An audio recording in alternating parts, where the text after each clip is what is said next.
Good morning. May it please the Court, my name is Anthony Russo. I represent Tower Hill. I'd like to reserve 5 minutes of my time,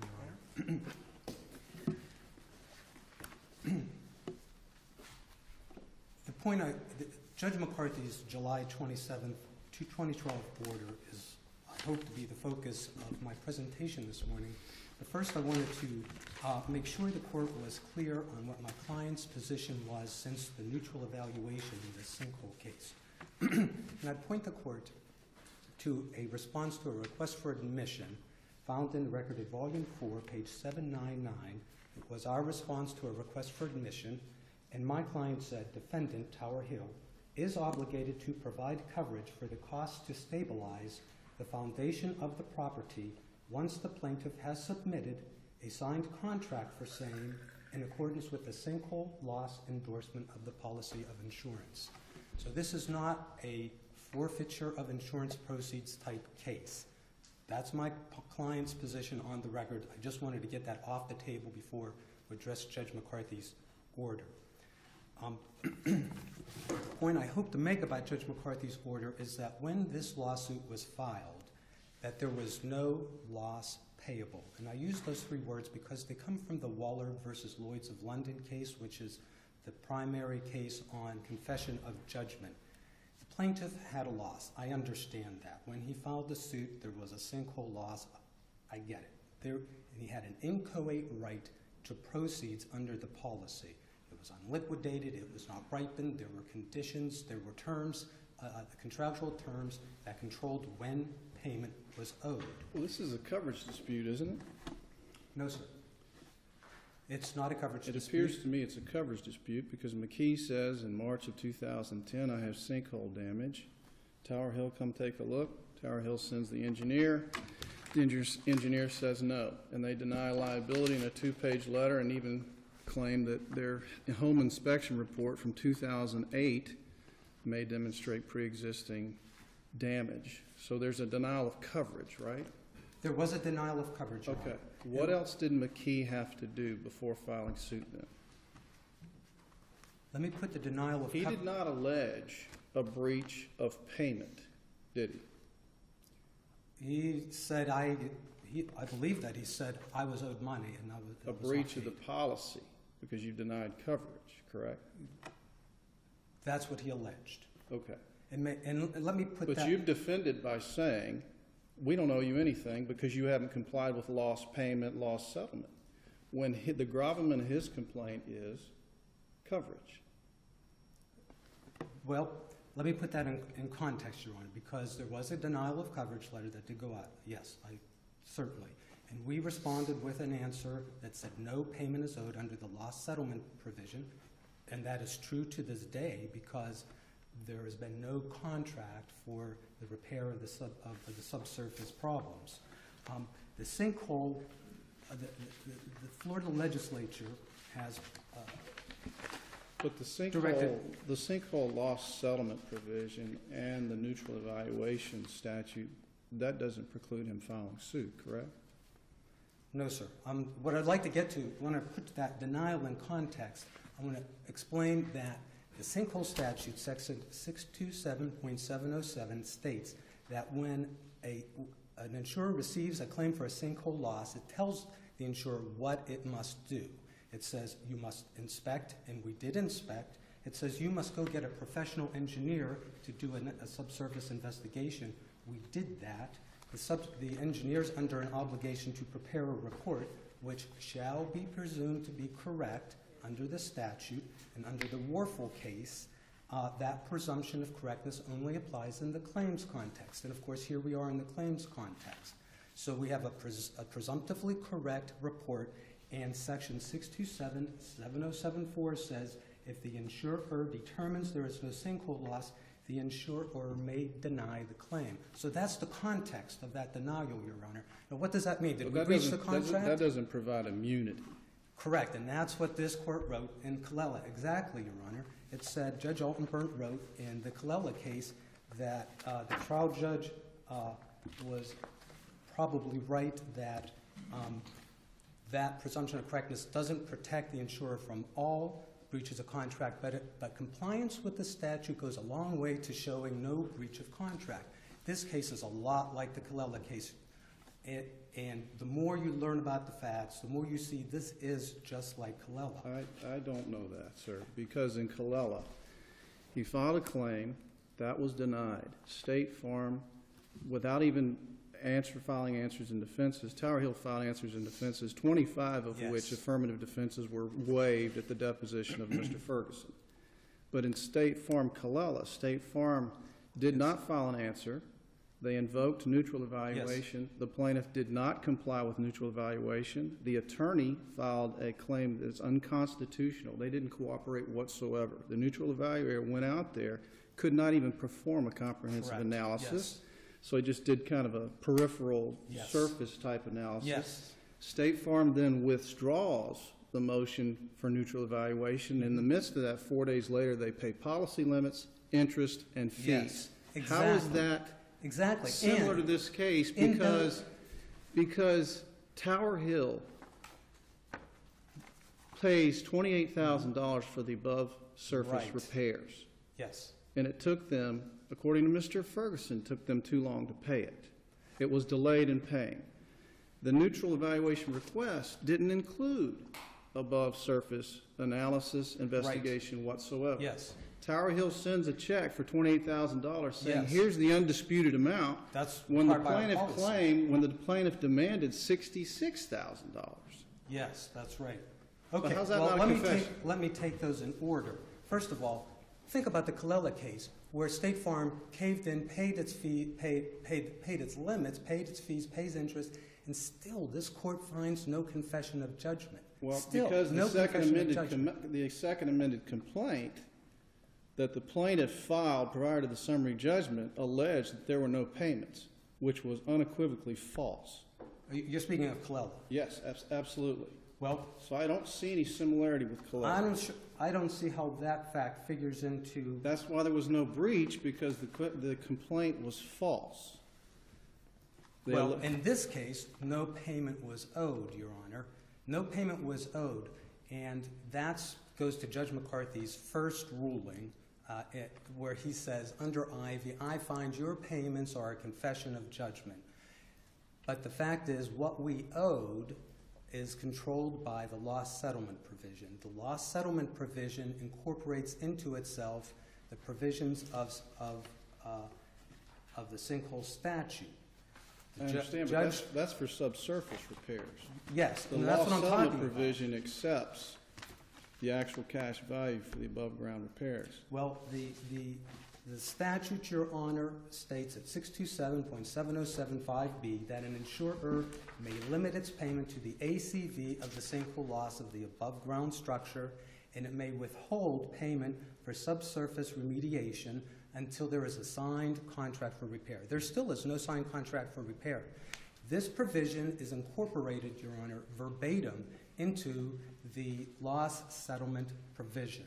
And while Judge McCarthy relied on a case from the 5th District Court of Appeal in 2009 called Nichols, Judge McCarthy did not have the benefit of the Phillips State Farm case from the 5th District Court of Appeal from February of this year. In Phillips, the 5th District Court of Appeal distinguished that Nichols case, saying, hey, when the insurance company incorporates this statute into its loss settlement provision, it is entitled, as the Phillips court said, the incorporation, as the Phillips court said, gave State Farm the authority to withhold payment for the replacement costs of the necessary subsurface repairs until the Phillips contracted for those repairs. And they've never done that to this date. Nothing is paid. Your Honor, Tower Hill abided the policy. They abided the statutory scheme that's put in place. And as this court wrote, that goes a long way to showing no breach of contract. Judge McCarthy relied on Ivy. This court should not use Ivy in the context of property insurance cases, and this is why. Justice Lewis wrote the Ivy opinion, and he said, you know, under the PIP scheme, these payments are supposed to be virtually automatic. If somebody is hurt, they should get payment in 30 days, no questions asked, so that they can get on with their life, and that's why the statute requires automatic payment in 30 days. Well, that's not how sinkhole statutes or property policies work. They're more complex. There are conditions, there are post-suit duties of the policyholder to allow investigation. None of that scheme exists in the PIP context. This court has developed in Clifton and in Hill a better, more sophisticated regime for figuring out when there's a confession of judgment. When my client, this is the problem, whenever the policyholder sues the insurance company before a payment is due, then we're faced with this Hobson's choice. Okay, do we go forward adjusting the claim and paying under the statute, paying under the policy, and then our payment comes back to us, oh, you've confessed judgment, because that's exactly what happened here, or do we not pay and then get sued for breach of contract? That's our problem. But Clifton and that line of cases deal with a situation where the carrier accepts coverage and then there's a dispute as to the amount of payment. That didn't happen here at all. Tower Hill never accepted coverage until she filed suit. And secondly... That was an unnecessary suit, Your Honor. Secondly... That was unnecessary. Well, secondly, the record shows that Tower Hill had an estimate of $28,000 for the above-surface repairs as early as May of 2010. They did not pay that until December 2011. We're in suit. How is that not a confession of judgment? It's not a confession of judgment because the policy says when payment is issued out of the policy. It's not like, I've got damage to my house, pay me. Their payment is controlled by the loss settlement provision. But the loss settlement provision doesn't talk about payment of above ground. The damage to the house was determined not to be caused by a covered peril. And so coverage was denied. We were given the conflicting report on February 3rd, 2012. Within 1 week, a lawsuit was filed before anything could be done. Our response was answer in affirmative defenses, invoke neutral evaluation. We go to neutral evaluation. The neutral evaluator says there is a sinkhole, grouting is the repair methodology, it's going to cost $106,000, and don't underpin this house. We accepted it, they rejected it, and that put us on a years-long odyssey of litigation that went nowhere. But when we accepted, here, Judge, what I'm trying to tell you is when we accepted the neutral evaluator's report, that became the trigger for us to pay. And so our payment was made pursuant to that neutral evaluation and our policy, which says we will pay you when, and this is how much we will pay you. I understand. It's but not Tower Hill had the $28,000 estimate May 5th, 2010. The neutral evaluation is July 27, 2011, where the neutral evaluator meets with everyone and tells them there is a sinkhole. She didn't. Tower Hill waits. It's in the record that she met with everybody, including counsel. Yes. September 12th, she issues the report. Yes. Tower Hill doesn't waits till December to issue a payment. Wait a minute. Issue a payment on above ground repairs. Yes. There's nothing to preclude Tower Hill from making that payment. There's nothing out beyond their control to make that payment. No, okay. That's way past 90 days for the claim of loss. Now think about that. So I think it seems to me that Judge McCarthy found the confession of judgment based on the $28,000 payment. You do have a point with respect to the contract for mediation because Tower Hill did incorporate the statutory language in their policy. Yes. Which allows them to withhold. Right. So the $28,000, Judge, when we paid that, 54 days after we get the neutral evaluator's report, we say we accept, they reject, we pay the $28,000, they after they demanded $66,000. So it's in dispute. Right. And then we asked, we want to go out to your house, do a further inspection to see if more is payable. And this is in our initial brief, Judge. We wrote it out. They wouldn't let us in. And then we had to get an order to let us in to do further inspection. And that's how finally the above ground repairs were figured out. And we made a second payment of $28,000, all pursuant to the contract. My client has paid every penny it owes on this to this day, and it followed the statute to the letter. We're not asked. The suit was unnecessary. This is like Colella, Your Honor, because just as in Colella, Judge Altenberg wrote, the confession of judgment rule is not absolute. It's intended to penalize an insurance company for wrongfully causing an insured to resort to litigation. And here, just as in Colella, the policyholder appears to have opted to pursue litigation without ever attempting to discuss the disagreement with the insurance company. They give us this conflicting report on February 3rd. They drop a suit on us, and they never talk about it.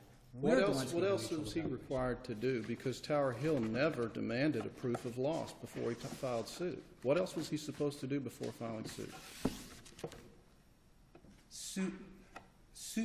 There was nothing payable. Nothing was payable. But there was also nothing to preclude him from filing suit. He can file a suit, Judge. He just doesn't have a cause of action because we owed nothing. Because we owed nothing, he doesn't have a cause of action. Under this court's decision in Schuck, his case should be dismissed. So basically what you're saying is if there's a coverage dispute, no insured would ever have a right to file a lawsuit based on a coverage dispute alone. I don't say that. I don't say that, Judge. It's not, when loss is payable, and this is what Wallard says, when a payment is made after loss is payable, if they had done what they needed to do to trigger payment and we said no. Yeah, but you've got a loss payable provision that says you got to get a final judgment or an appraisal. It says three things. How else do you get a final judgment if you don't file suit? Don't get stuck on that, Your Honor. That's a red herring. That's what it says. I know what it says. It says you need to have a proof of loss. Well, the red herring should be removed. It should be shot. That is a contractual recognition that in addition to a judicial requirement that we pay a judgment, that it is also an obligation of the insurance company to pay. Mr. Rooster, I just want to let you know you wanted to save 5 minutes here at the end of your time. Judge, I'd ask each of us have an extra few minutes if that's possible. We didn't get to some important issues. I'll wrap up this one.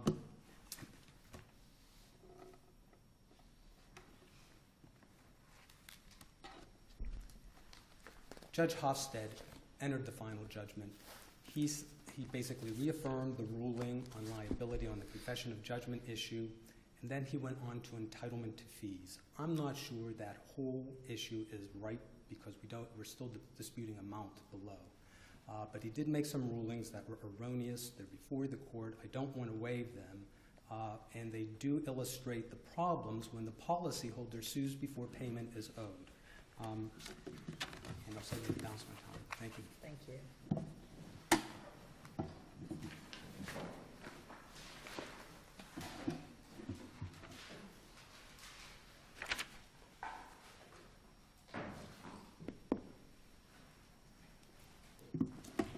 Good morning, Your Honors. May it please the Court. Robert Biasotti representing Andrew McKee. Judge Sleet, I think you made my argument pretty well. But I have a question for you. How did Tower Hill wrongfully deny the claim? How did it wrongfully deny the claim? Right. Under the case law, wrongfully deny the claim. First of all, it didn't need to wrongfully deny the claim. It denied the claim. Wrongfully is used in a different context. This is not a bad faith case.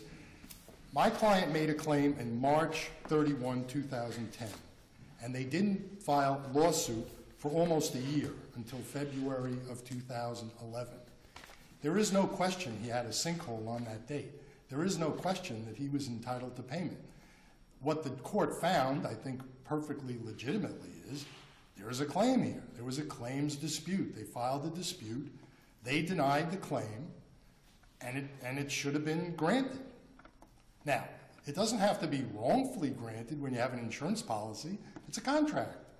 If I have an insured claim and they don't pay it, then I'm entitled to sue them. Well, okay, you made a claim under sinkhole coverage, and they set someone out who said there's no sinkhole damage. They're supposed to pay anyway? No, let me make it. What is their option at that point? Because the coverage is for sinkhole damage. Correct. And they relied on an expert that says it's not sinkhole damage. They're supposed to pay anyway?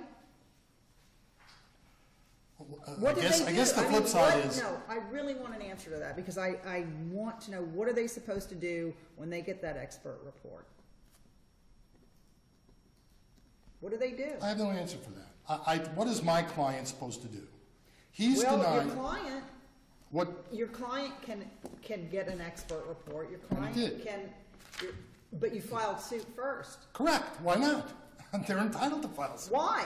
At that point, all the insurance company had was a report saying there's no sinkhole damage, so there wasn't any coverage. So if you're not taking the position that they're supposed to pay regardless, then at that point there is no valid claim under the policy. I guess that when an insured denies coverage, you can never get paid for sinkholes. I mean, how are you supposed to do that? They deny coverage. We say it's a claim. What this court has said. Well, but the issue is whether it was necessary to file a lawsuit. Correct. To do that.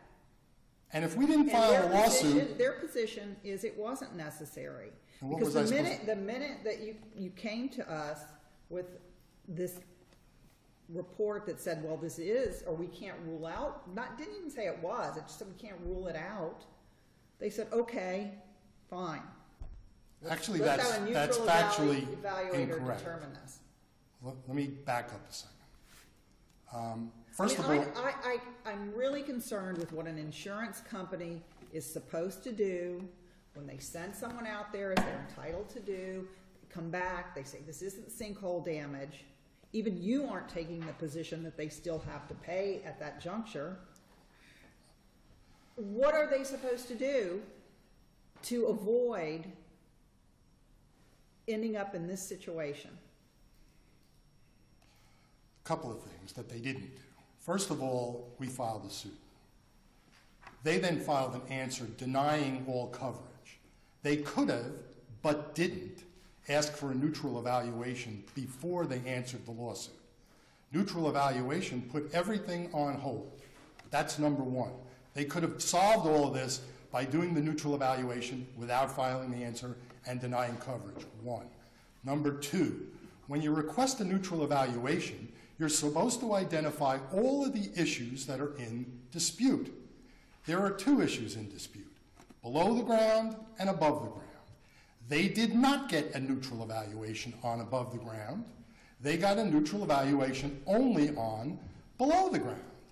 And the trial court, the judge in the trial court said, well, this is by math under the statute. The neutral evaluation said it costs $106,000 to, quote, completely fix this, but you admit that you're going to owe $106,000 plus $58,000 on top of that. Therefore, then that gets into what constitutes the insurance. So the answer to your question is very simple. When somebody files a lawsuit, insurance companies can completely get out of this by asserting neutral evaluation, getting a neutral evaluator appointed by the Department of Insurance, have that neutral evaluator do a complete evaluation. And by the way, that is the statute that's in effect today. The 2011 statute requires a neutral evaluation to do a full analysis. We are here under the 2010 statute because the neutral evaluation was done pursuant to the contract was 2010 and the neutral evaluation was done. My question is, what do they do to avoid getting sued? Look, Judge, if there is a dispute over coverage, well, there was no dispute at the time that they were sued because the only thing that existed was the report of an engineer that said this isn't sinkhole damage, and they had no obligation to cover it if it wasn't sinkhole damage. That's all there was. They had a report that said that and didn't pay us. How do they avoid being sued? Hire different people that will find sinkholes that really exist. I don't have an answer for that, Judge. What's a plaintiff supposed to do in this case? This is an insurance company with a man who buys his insurance. His insurance company for 1 year tells him, you don't have a sinkhole, you don't have a sinkhole, you don't have a sinkhole. He hires a person who says, you do have a sinkhole. They request a neutral evaluation. The neutral evaluation says, yeah, you do have a sinkhole. Now, it's very simple. First of all, if there is a sinkhole, I hope you admit that if there's a sinkhole, they should pay for that, correct? Even they admit that. Well, isn't that nice?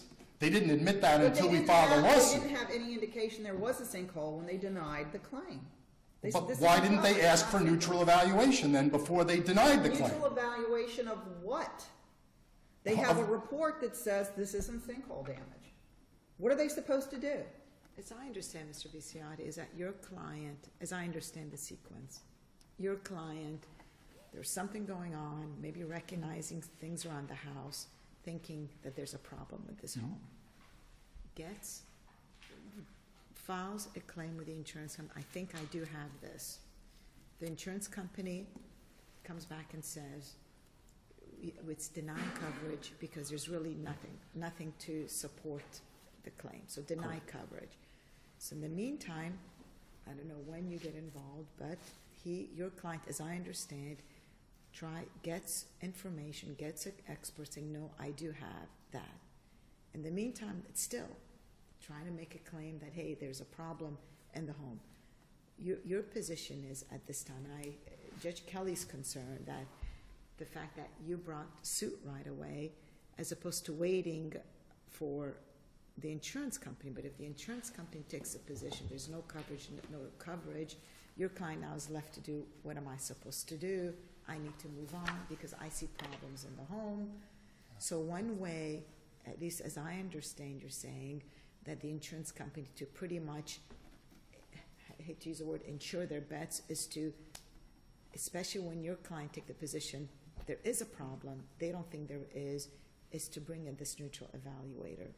And that would stop everything, going in, intervene, and correct.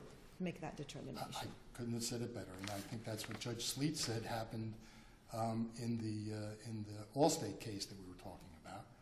There was a neutral evaluation filed. It didn't go through, and they paid policy limits plus interest plus attorney's fees. Because this is a case where we brought a suit, and they can be, an insurance company can be 100% fully protected by invoking neutral evaluation. The neutral evaluation would come back and say, no, this is not a lawsuit, or it can say yes, or it's not a sinkhole, yes, it is a sinkhole. What is it? One of the concerns that Mr. Russo raised is that I know your position is, wait a minute, we've taken a whole year by the time we filed suit. Correct. He's making the statement that as soon as you received the expert report, immediately you filed a premature suit, that you shouldn't have filed it. We should have had more negotiations. How do you respond to that? Well, let me just say what happens in the real world. What happens in the real world is a homeowner files the suit. The insurance company comes back with a bunch of forms that says you're not covered. The homeowner doesn't know what to do. He'll either file an appraiser or he'll hire an attorney, because that's the only way they're going to get these things resolved. Well, is it the homeowner's duty to disprove the findings and recommendations of the engineer? No, that is the, if I could quote this court in an opinion from this court, in the Warfel case, which came out of this court, which was written by Judge LaRose, he said, we see no clear legislative expression that public policy compels a homeowner to shoulder the burden to disprove the findings and recommendation of the insurers, engineers, and geologists. We also find mindful that historically all risk policies encumber the insurer with the burden to prove that a claim loss is not covered. I mean, I think that's a case law out of this court that was affirmed by the Florida Supreme Court. The homeowner does not have a burden to disprove the insurance company's expert. They file a lawsuit, and the lawsuit goes on. And by the way, the Warfel case, the Supreme Court Warfel case, also has a statement that I think is very compelling, and I'm sure you guys get, excuse me, this court gets a lot of sinkhole cases, because I've seen a lot of them. The Supreme Court said in the Warfel Maine case that there is nothing in the same whole claim process statutory scheme as it appeared in 2005, which applies here, applies that scheme in the litigation context. Now, Warfel had to do with a trial thing. But all of this stuff about pre-suit goes out the window once you have to have a lawsuit.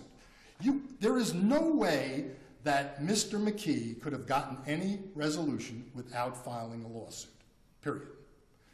They, look at their answer. They denied every single claim that he made, denied. And the answer says judgment should be for Tower Hill. That's what they say in their answer. At the same time, they request neutral evaluation. Neutral evaluation says, oops, it is a sinkhole and comes out with a number of $206,000 or $106,000. There is and now we get into the lost payment and loss. Yeah, thank you. They pay the wrong number. They pay their own expert's number, $28,000. Then they say, oh, I guess maybe it should be more. 9 months later, they pay more money.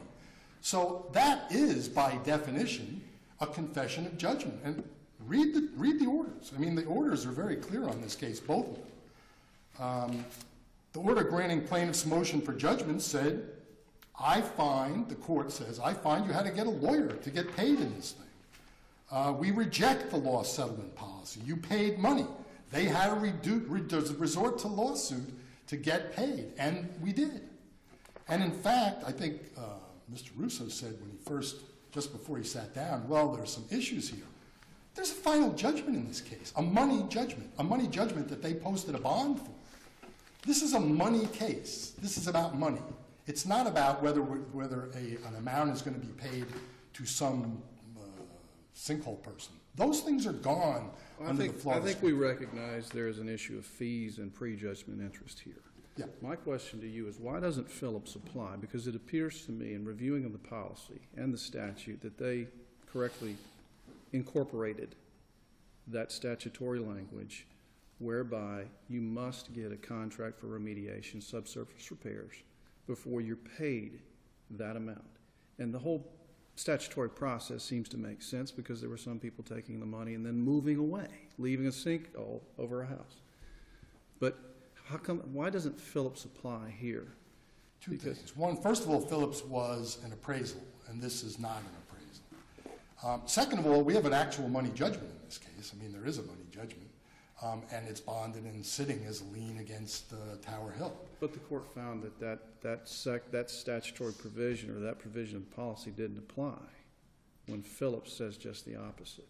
When you've correctly incorporated that, the difference is the carrier has a right to withhold payment. The difference in Phillips and here is the appraisal clause. The insurance company paid $0, and they got an appraisal. In this case, Tower Hill admitted coverage. They started to make payments. They continued to make payments. And then we had above ground payments, which appears to be accepted from that provision. They didn't make any subsurface payments. That's correct. They didn't make any subsurface. Okay, so they withheld that. And they kept saying to you, you must sign a contract. And you rejected that. Correct? Your Honor, I'm at a loss because I don't remember what the record says in that regard. What happened in this case, and if you read the record, it's very hard to follow. Tower Hill was represented by 3 attorneys. They moved to disqualify the judge twice. There were a lot of motions going back and forth. That's all. But all of this stuff was done at the very, very last time when this last order was done, when there was an agreement that the neutral evaluators below the ground would be paid. And honestly, I don't recall if they preserved that error at that time. They preserve it a lot, but the court had already found there was a confession of judgment. And that's what triggers attorney's fees in this case. It has nothing to do with whether it's above or below the ground. The attorney's fees is because there is a confession of judgment. But that affects interest. Would it not? It affects both interest. If we find that Phillips applies, that would affect interest.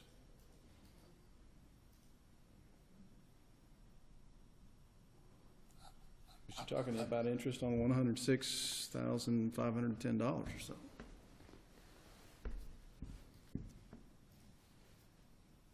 Look, I guess the answer to this and the problem with Phillips, and of course Phillips, I don't even know if it's final yet.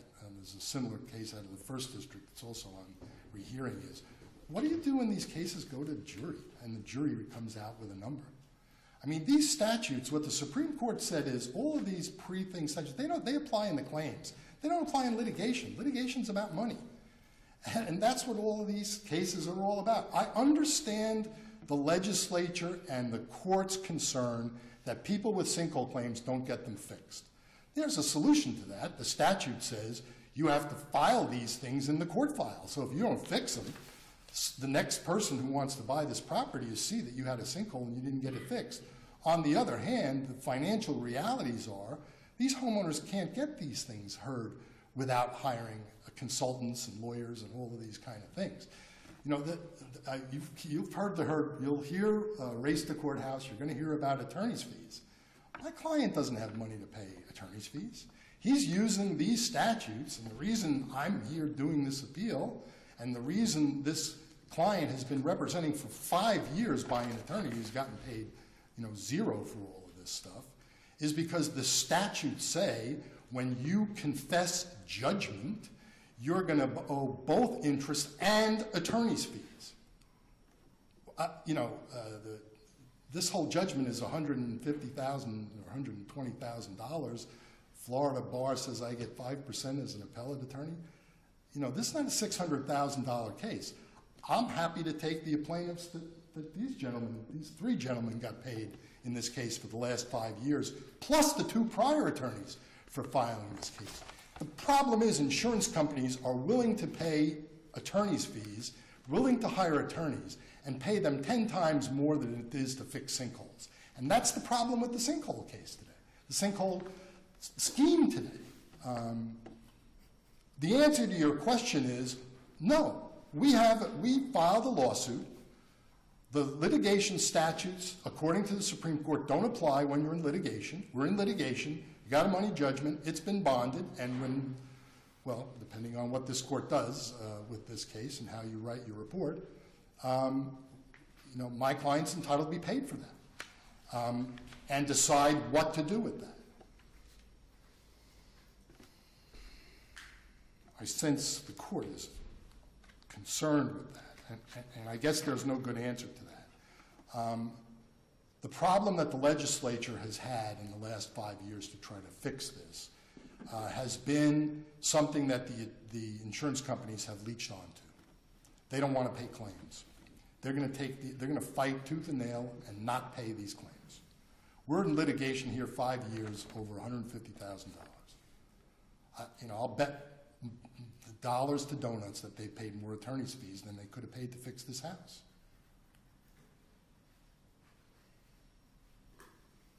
Judge Sleet, you're doing this. Well, I'm waiting for you to talk about the case. This case? Yeah, we have a final judgment. Kind of on your soapbox right now, but... All right, I apologize for that. And I'll stay off of it. Well, I'm going to save you because you're at the end of your time. Thank you.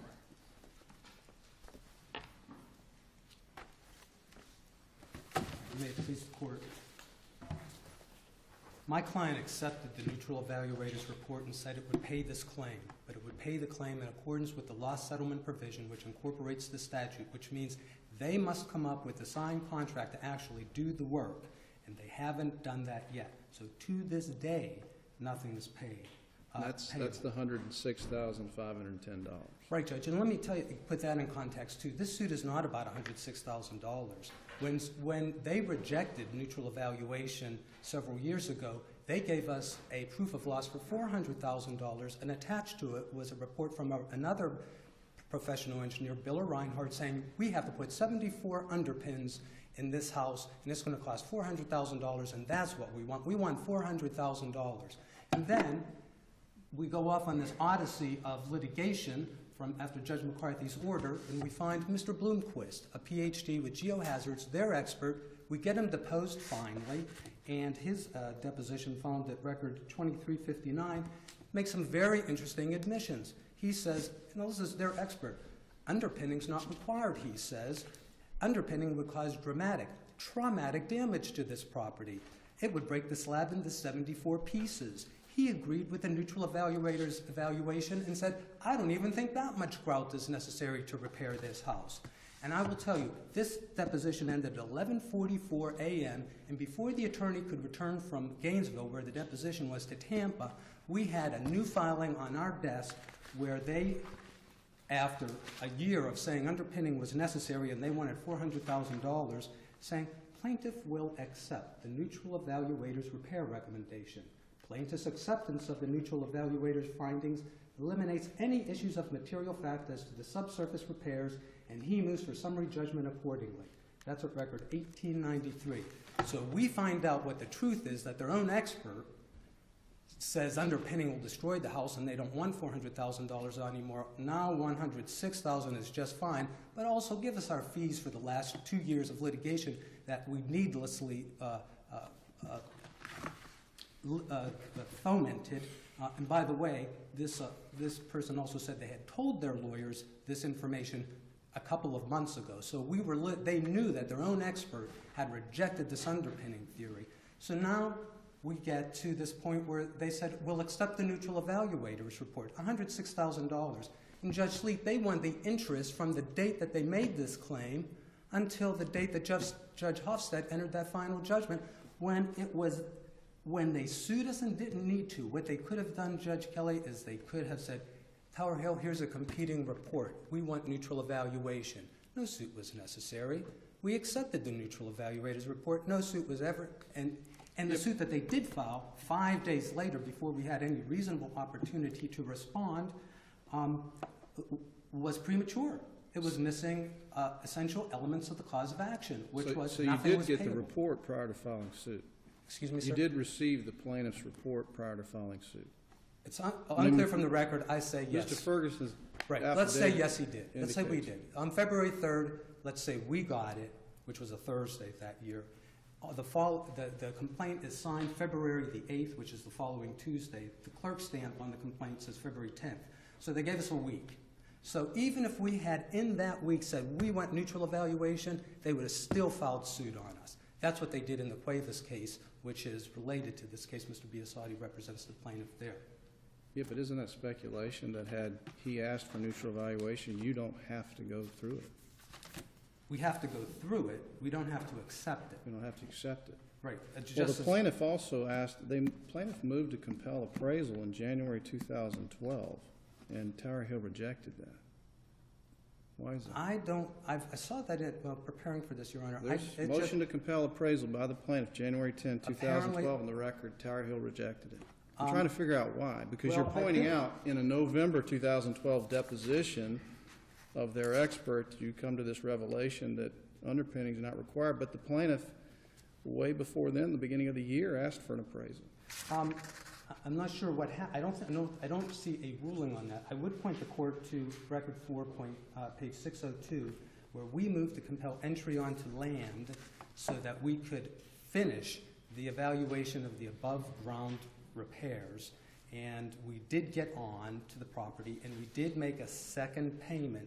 That may have resolved the need for the appraisal, but that's all I can tell from the record, Your Honor. Just to wrap up, I appreciate the time. The legislature has enacted these statutes to reduce litigation by providing alternative dispute resolution like neutral evaluation. They want to get proceeds to repair the property by allowing carriers to withhold proceeds until there's a signed contract. There is no signed contract in this case to this day. They have enacted legislation to protect insurers from the confession of judgment rule, and they have protected insurance companies from bad faith claims, and that's in a later stage of the statute. Thank you. Thank you, sir.